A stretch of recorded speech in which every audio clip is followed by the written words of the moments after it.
Well, hello, Faith Church, and our small group leaders and those that are watching this video. We just got finished with actually the 8:30 service on May 3rd, and it was great to have people in the building again. We're looking forward to what God's going to do at 10:30.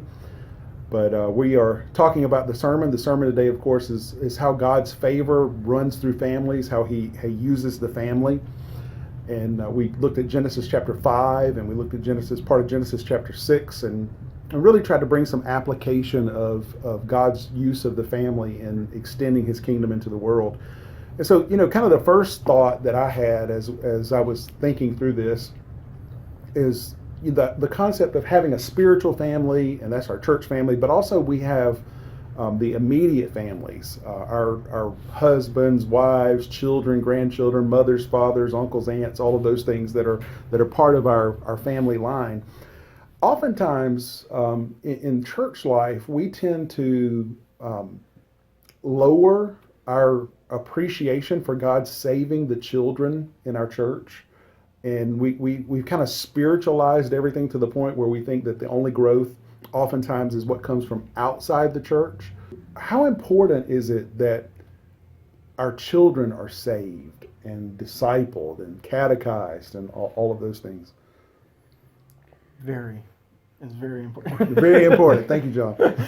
Yeah, I think one of the reasons for that might be in a Presbyterian context, just baptism. We baptize children as babies, and so what happens when that baby gets saved later on? We don't see them. There's not a public baptism again for them, right? But there is communion, and so I think there's room to remember the celebration of the first communion that they get to take, and then just also, I think it's something we just have to do, not as a church, but as families as well, is just remember to celebrate that moment. Yes, you can't celebrate it with baptism if your child's already been baptized, but you can celebrate it in other ways, and it's important to do so. I think that's really good. Like one of the things that we had started to do, or tried. So before every communion service, we always encourage parents. If your child's think they're ready for communion, encourage them to have a meeting with the elders to discuss and just kind of walk through that with us together. And then we only did this once because we had one family come to us. But when a young man came to us to just make sure he's ready for it, we actually announced it as a special thing that Sunday. He wants you to know that this young man's going to be joining us in his first communion on this Sunday. And it was a big deal. I mean, for our family, we used to talk to our boys, like looking forward to that moment, celebrating that moment with them.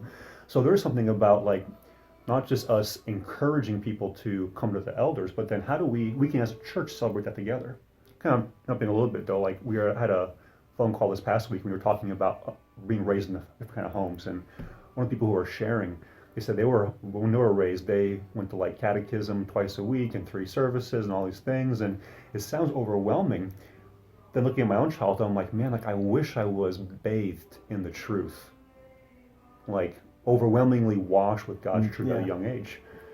There are just things that I don't know that I didn't know because I wasn't taught. I didn't know any better. And then reflecting on my own children now, like my boys know things, participate in the things, are aware of things that I had no radar or perception of when I was 4 and 6 years old. Yeah.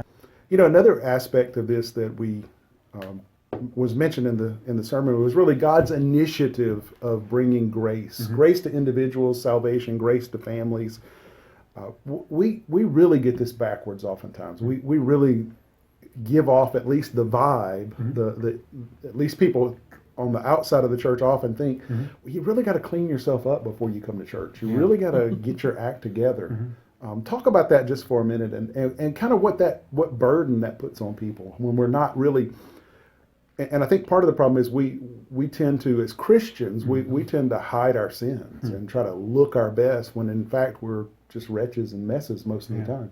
I think the biggest challenge that I experience, I'm sure other people do, is that if we feel like we have to hit a certain threshold of perfection, of excellence, of knowledge, of experience before we can serve or do or lead some capacity, we tend to just not step into any of those things. I just think I know a lot of fathers who, when it comes to leading their families in devotions, will They haven't gone to seminary. They haven't. There's a sense to where they just never take that step of bumbling through it because it's the right thing to do. Because you have to learn and practice and grow. And there are a lot of things I just know that we will never step out into that we're called to do. That not just called to, but that there is grace for us to do. Yeah. You know, in our various roles. Because of our fear of not being ready yet. I mean, I think even the idea of having children is a great thing. Like, are you ever ready to have a child? Like, if you have, you know, but when God provides you that, there is grace for all that comes with that, from nursing, changing diapers, there's just grace all over the place for that. But isn't that not this case with almost everything we're called into in some sense? Like, if God's called you to that, there will be grace. You might not be as eloquent or as precise, but there is grace for that journey He's called you to. One of my favorite things in the past few weeks has been seeing pictures online of families during the when it was just online. Do you remember that, just last week when it was just online worship services? Yeah, and I do.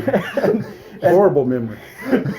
But seeing pictures people posting of their kids like with Legos in front of the TV, like just going crazy, clothes everywhere and everything, and they're like, "This is our Sunday morning now." It's like, but that's okay.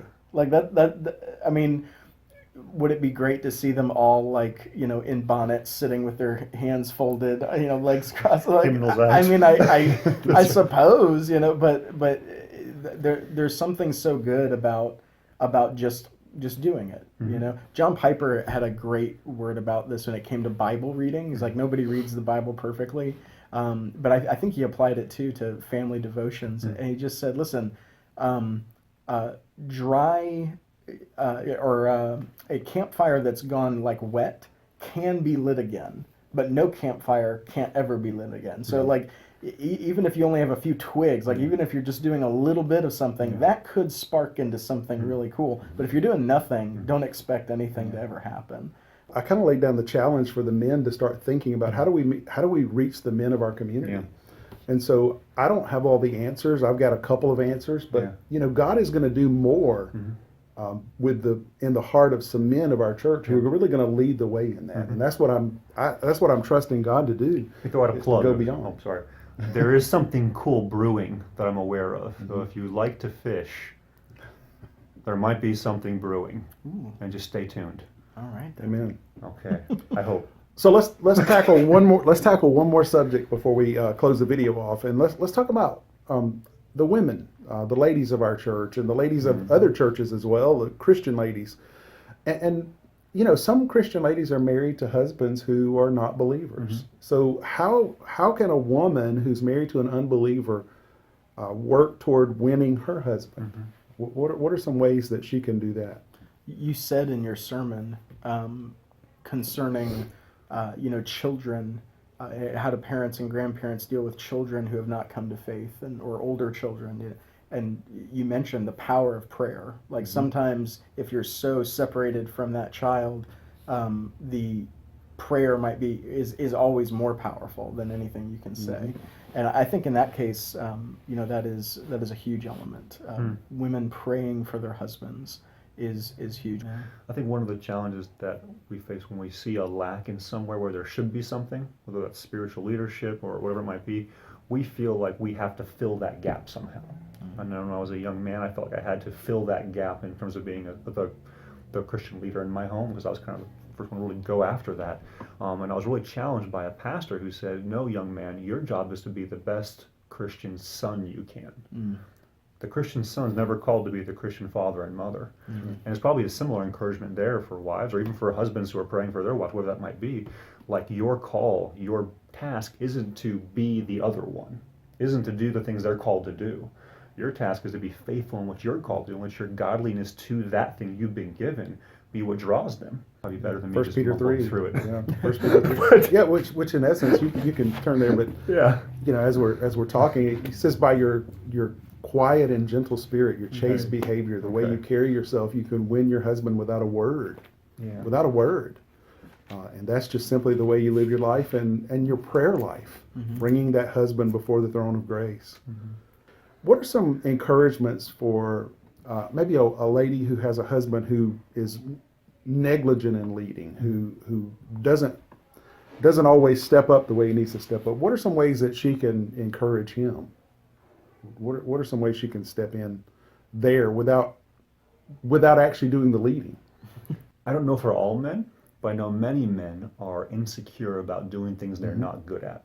Yeah. There are some men who are very confident and they have no problem picking up something new and just trying and being a fool. They don't care. But there are others who can feel very insecure about things that they don't feel competent in. Yeah. So sometimes being willing to go through things that are done poorly for the sake of getting that thing to happen. So the devotion might not be the way that you as the mother would have wanted it to go.